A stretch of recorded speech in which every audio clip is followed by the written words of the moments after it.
So are you also representing like Gate Gourmet staff at Edinburgh who are striking over historical bullying claims? Is that one of Indeed, we are, yes. That's a serious situation that's been rumbling on for years?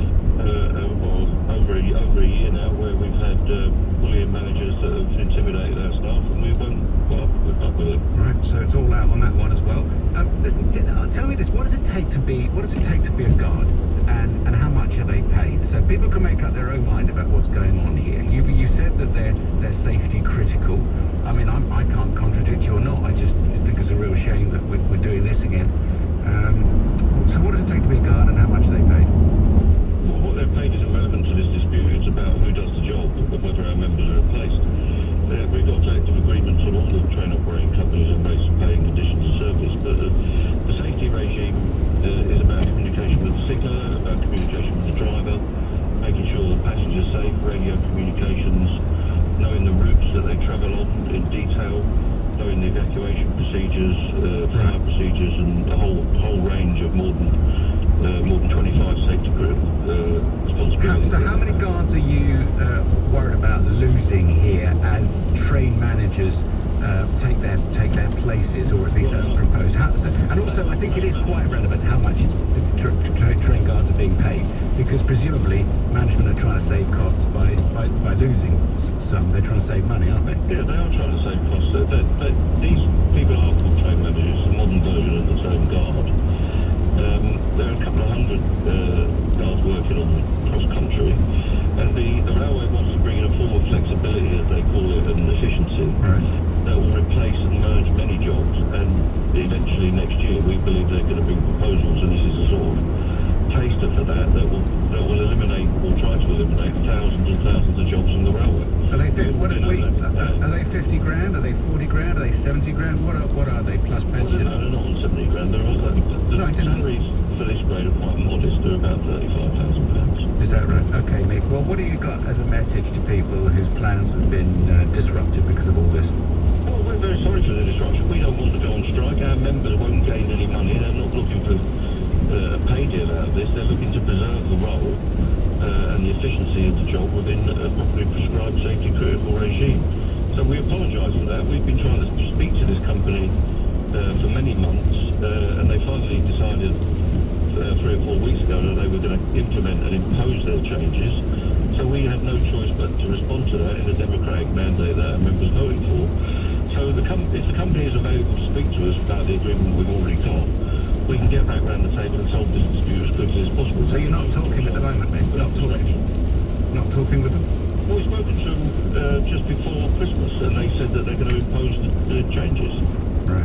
They're not up for any agreement. Yeah. And is it due to COVID isolation or sickness, this sudden thing? No trains in or out of London, Victoria until the 10th of January?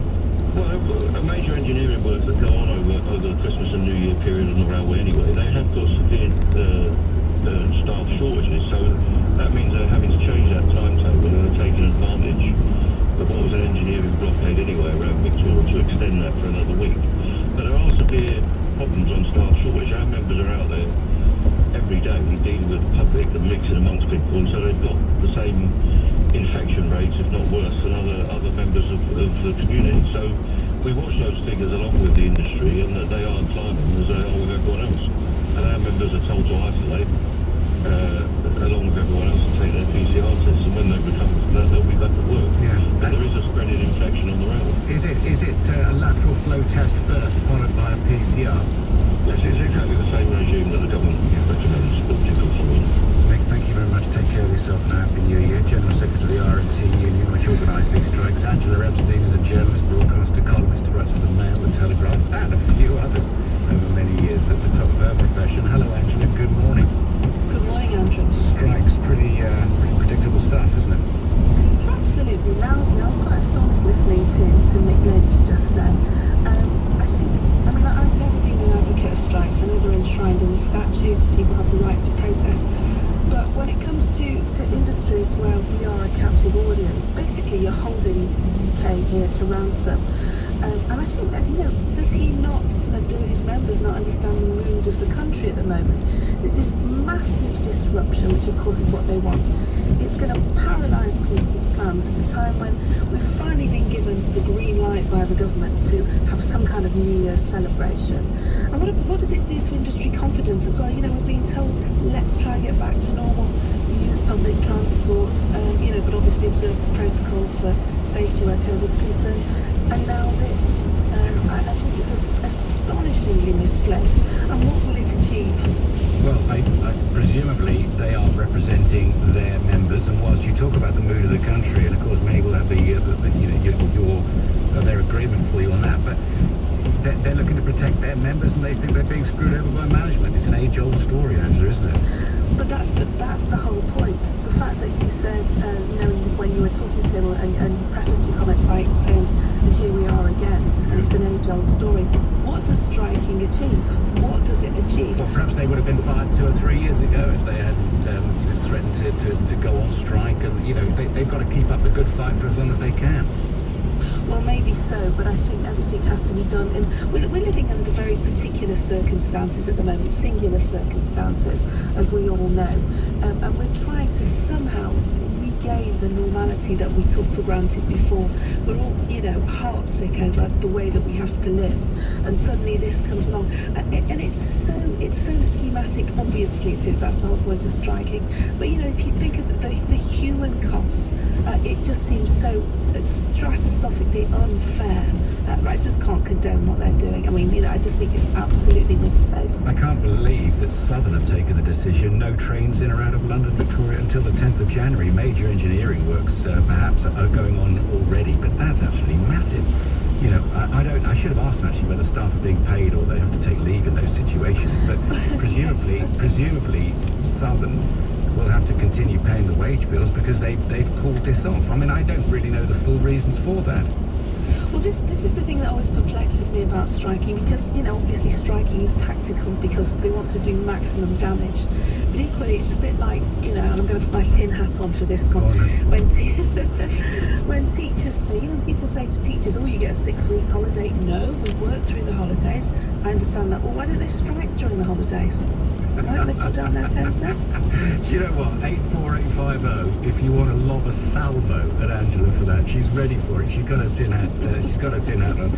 Do you know what? We're all over so many of these things. I tell you what, I don't know how you're feeling about the new year, but I'm sort of, you know, let's get 2021 out of the way and start understanding that Omicron is not the threat that we thought it was. Thank God, and let's hope the numbers still reflect that. People are running around still absolutely petrified about a thing which is really affecting so few people, even young and healthy people, aren't they, Angela? Well, absolutely, and I think the fact that they're saying no trains in and out of London towards the 10th of January, it's almost like we've got into the mode of preemptive behaviours, which is going completely against the narrative that you've absolutely rightly said. You know, I know people that have now had the virus. I know it's anecdotal. After 3 jabs, and they only picked it up because they had to do lateral flow tests for work. So, you know, there's quite a lot of people, and don't contradict me on this, folks, but there's quite a lot of people who take a lateral flow test or don't, say it was positive, wait 72 hours for a PCR, having taken 3 or 4 days off for that caution, and funnily enough, they've continued to be paid. And I'm not saying that, I'm not accusing anybody on the rails of doing that, but I hear that a lot from the building trade and everything else. People are kind of, you know, taking a few liberties just at the moment, but I'm not saying that's necessarily the railways. People have their own view. Angela, you're an Epstein, I'm an Andrew. We're all over the headlines. I'm going to go through those in a few minutes. Pleasure to talk to you, journalist, broadcaster, and columnist. Any sympathy for the rail strikes at all? Papers coming up, and this after the break. The Liverpool bomber died from an explosion and fire caused by a homemade bomb with murderous intent, according to a coroner. I'm LBC's Liam Gotting in Liverpool. Simon Conway with the news this Friday. Health leaders are warning up to 40% of booked appointments for COVID jabs are no-shows. A 15-year-old boy has died in a stabbing in South London, the 29th teenage killing in the capital this year. Almost 600 homes have been destroyed in wildfires in the US state of Colorado. LBC weather mild with heavy rain moving northwards, then clearing to leave some sunny spells for many, a high of 15 degrees. LBC travel, I'm Dave. Dave Chorner. On Oxford Street, moving eastbound, there's a broken down bus between Bond Street and Oxford Circus. That means that it's partially blocked at Vere Street, while nearby in Regent Street going southbound is closed because of water main work between Great Castle Street and Oxford Circus. Further afield in Tower Hamlets, Cannon Street Road is closed from Cable Street to Chapman Street in both directions. That's because of bridge maintenance work, and there's no service on Southern to and from Victoria via Wandsworth Common. That's all because of staff shortages. This is LBC. Hi there, small business owner. Your tiny QuickBooks team here. Self-assessment season is upon us. We make it so quick and easy. You might even enjoy it. But seriously, let's get it all sorted before the 31st of January. For available tax products, visit quickbooks.co.uk.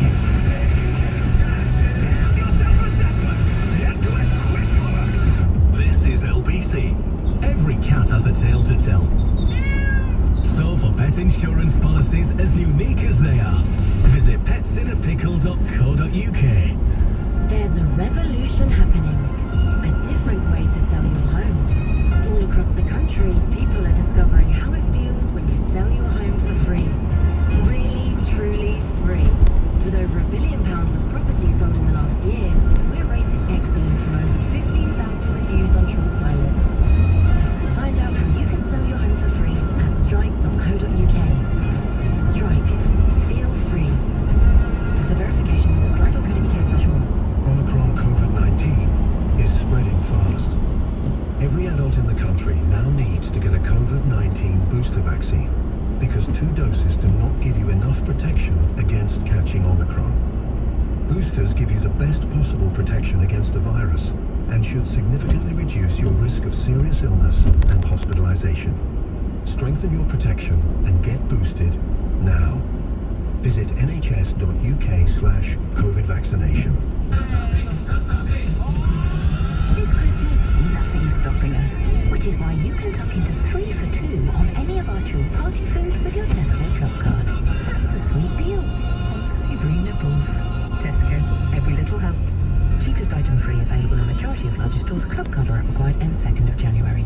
Euronics is a network of over 600 independent electrical stores. They've been right on your high street for generations, each one offering great local service and value from the biggest brands, like Bosch, awarded which UK large kitchen appliance brand of the year. Everything comes direct from your local store. Pop in, go online, or give them a call. Independent stores supporting local communities, just how it should be. Euronics. Andrew Castle on LBC. Call 0345 6060973. 7:21, there's going to be rail strikes tonight. Southern are not in or out of Victoria, for instance, until January the 10th. They've called off all services. Some engineering works are involved in that decision, no doubt. Lots of people are off with sickness as well, with COVID, or having to isolate. So, a lot of issues on the railway. So you're going to have to change your plans tonight, or at least look at National Rail Inquiries or whatever app you use to find out what's running and what the plans are. Let's talk to somebody who is working on the railways. What's the reality? Steve's in Hastings. Hello, Steve. Yeah, good morning, Andrew. Really, 2 things. First, about Victoria Station. The problems there are going to be a combination of 2 things that's already been said. That's engineering work combined with COVID issues, so that's got nothing to do with strike action whatsoever. Right. I made that clear, right? Yeah, it came across though from what the lady was saying, that it was sort of all linked in together, and it's not. Right. As regards the role of the guard, I mean, I only started working for the railway 2 months ago, so I've come into it as an outsider. Yeah. And I didn't realise, to be truthful, just what the guards actually do. And the idea of this concept of safety critical is absolutely central to this, because a lot of the trains these days are self-closing doors, aren't they? The driver will face the doors and they shut. Now, the fact of the matter is that when a driver's looking along the train, they get a pretty good view of the doors, but it is possible, and perfectly possible, and has happened, that doors can close on people's clothing. And there have been incidents where people have been dragged along platforms with a bag or whatever, shutting the doors. Yeah. Now, what I've noticed is that the guards stand out of the train and actually get a view right along the doors, and actually, in some detail. So from a safety critical point of view and from a passenger's point of view, it's a darn sight better to have a guard on a train with a safety critical role. Well, that's why I was asking. That's why I was asking Mick about the safety critical role. But Steve, what I don't know is what are they trying to? Are the companies, rail companies, trying to get rid of guards completely to save money? What's the dispute here? I think it is about saving money. I think it goes with the idea of having a privatised industry, isn't it, where profit comes first.